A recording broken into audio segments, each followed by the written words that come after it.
ঝটপট বিকেলের নাস্তায় মুচমুচে ফুলকপির চপ এভাবে একদিন তৈরি করে দেখবেন, বিকেলের আড্ডাটা বেশ জমে যাবে। আসসালামু আলাইকুম everyone, welcome back to my channel. আজ আমি খুবই সহজভাবে ফুলকপির চপ তৈরি করে দেখাবো। আশা করছি আমার আজকের রেসিপি আপনাদের কাছে অনেক ভালো লাগবে। তাহলে চলুন কথা না বাড়িয়ে চলে যাচ্ছি মূল রেসিপিতে। ফুলকপির পাকোড়া তৈরি করার জন্য এখানে আমি একটি মাঝারি সাইজের ফুলকপি ছোট ছোট পিস করে কেটে সুন্দরভাবে ক্লিন করে নিয়েছি। এখন আমি একটি প্যানে সরিষার তেল দিচ্ছি 3 টেবিল চামচের মতো। এর মধ্যে 2টি তেজপাতা, হাফ চামচ আদা থেতো করে নিয়েছি আর হাফ চামচ পাঁচফোড়ন দিয়েছি। এখন এটাকে 1 মিনিটের মতো ভেজে নিয়ে সুন্দর একটি ফ্লেভার যখন ছড়িয়ে যাবে তখন এর মধ্যে আমি ফুলকপিগুলো দিয়ে দিব। এই ফুলকপির সাথে কিছুটা পানি ছিল, এটা সমস্যা নেই, ভালোভাবে সেদ্ধ হওয়ার জন্য কাজে লাগবে। এখন আমি খুব ভালোভাবে ফুলকপিগুলো এপাশ ওপাশ করে নেড়েচেড়ে দিচ্ছি আর ঢাকনা দিয়ে ঢেকে কয়েকবার করে নেড়েচেড়ে এটা ভালোভাবে সেদ্ধ করে নিতে হবে। কিছুক্ষণ পর আমি এর মধ্যে হাফ চামচ লবণ আর হাফ চামচ হলুদ গুঁড়ো দিয়ে আবারও খুব ভালোভাবে মিশিয়ে নিচ্ছি। আর মিশিয়ে এভাবে আমি ধাপে ধাপে ঢাকনা দিয়ে দিয়ে ফুলকপিটা ভালো মতো সেদ্ধ করে নিব। 5-6 মিনিট পর ফুলকপিটা অনেকটাই কমে আসবে আর সেদ্ধ হয়ে যাবে ভালো মতো। এরপর আমি এর মধ্যে দিয়ে দিব 4টা কাঁচামরিচ কুচি। এখানে আমি গুঁড়ো মরিচ দেইনি, কাঁচামরিচটা ব্যবহার করেছি। আপনারা চাইলে গুঁড়ো মরিচ দিয়েও করে নিতে পারেন। এখানে হাফ চামচ ভাজা জিরার গুঁড়ো দিয়ে দিচ্ছি। আর আমি 5 থেকে 6টা আলু সেদ্ধ করে রেখেছিলাম, সেই আলুটা এখানে ভেঙে দিয়ে দিচ্ছি। একেবারে মিহি করে দিব না, হালকা গোটা থাকলেও সমস্যা নেই। এভাবে হাতের সাহায্যে ভেঙে আলুগুলো দিয়ে দিয়েছি। এবার আলু সহ ফুলকপি খুব ভালোভাবে নেড়েচেড়ে মিশিয়ে নিব। আর বেশি ঘন ঘন নাড়তে হবে যেন ফুলকপিটাও থেতো থেতো হয়ে আসে। দেখুন, দেখেই বোঝা যাচ্ছে ফুলকপিগুলো অনেকটা ম্যাশ হয়ে গেছে। এখন আমি এর মধ্যে দিয়ে দিব 1 চামচ চিনি। এটা টোটালি অপশনাল, আপনারা চাইলে নাও দিতে পারেন, তবে দিলে টেস্টটা ভালো হয়। এখন চিনিটা দিয়ে আমি আবারও ভালোভাবে নেড়েচেড়ে মিশিয়ে নিচ্ছি। দেখুন, এ পর্যায়ে আমার কিন্তু ফুলকপির পুরটা একদমই রেডি হয়ে গেছে। এটাকে এখন আমি একপাশে রেখে দিচ্ছি। আর এপাশে একটি লিকুইড ব্যাটার তৈরি করে নিব। এজন্য আমি 3 চামচ চালের গুঁড়ো দিয়ে দিচ্ছি আর 3 চামচ আটা দিয়ে দিচ্ছি।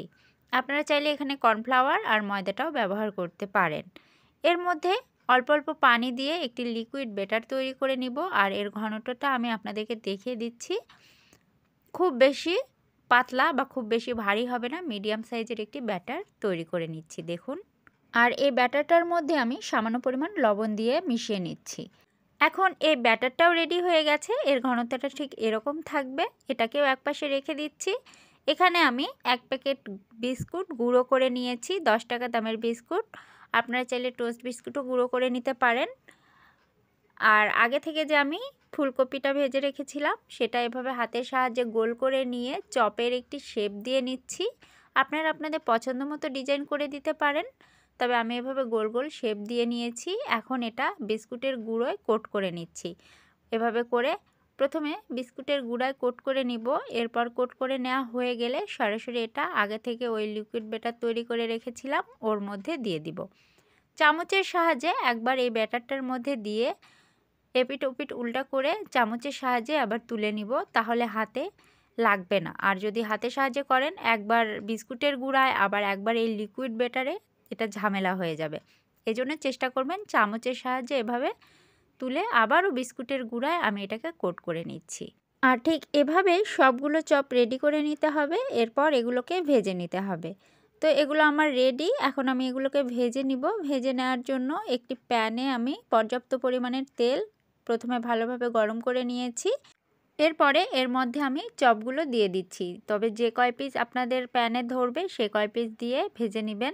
আমি একটি কড়াইয়ে নিয়েছি, এজন্য এখানে 3টি করেই ভেজে নিচ্ছি। এখানে আমি ফুলকপির যে ডোটা তৈরি করেছিলাম ওইটা কিন্তু আমার অনেক বেঁচে গিয়েছিল। আমি ওই আটার লিকুইড ব্যাটারে কোট করে নিয়ে পরে ভেজে নিয়েছিলাম, কারণ বিস্কুটের গুঁড়া অতটা ছিল না এজন্য। তো এখানে আমি 6 পিস আপনাদেরকে ভেজে দেখাচ্ছি। আসলে এই পাকোড়াগুলো অনেকটা মজার হয়েছিল। আপনারা যদি বিস্কুটের গুঁড়া দিতে না চান তাহলে শুধু ওই আটাতেও কোট করে ভেজে নিতে পারেন, সেটাও মজার ছিল। তো তো দেখুন এখানে এক সুন্দর একটি কালার চলে এসেছে আর এগুলোকে এখন আমি তেল ঝরিয়ে নামিয়ে নিচ্ছি। আর ঠিক একইভাবে আমি বাদবাকিগুলোও ভেজে নিয়েছি।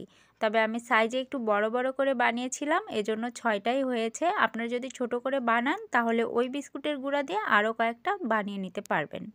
তো এই শীতে কিন্তু প্রচুর ফুলকপি পাওয়া যাচ্ছে, আপনারা অবশ্যই একদিন বাসায় ট্রাই করে দেখবেন। আশা করি সকলের কাছে ভালো লাগবে। আর আমার ভিডিও ভালো লেগে থাকলে চ্যানেলটি সাবস্ক্রাইব করে দিয়ে পাশে থাকা বেল আইকনটিতে ক্লিক করে রাখবেন, তাহলে নিত্য নতুন ভিডিও সবার আগে পেয়ে যাবেন। আমার এখানে ফুলকপির সবগুলো চপ ভেজে নেওয়া হয়ে গেছে। আমি এখন আপনাদেরকে সার্ভ করে দেখাচ্ছি। আর এখান থেকে একটি চপ ভেঙেও দেখাচ্ছি। দেখুন উপরটা কতটা ক্রিস্পি আর ভেতরটা কতটা নরম সফট। এই পাকোড়াগুলো খেতে ধরলে তো মনে হয় যে একটির পর একটি খেতেই থাকি, এতটা টেস্টি হয়েছিল।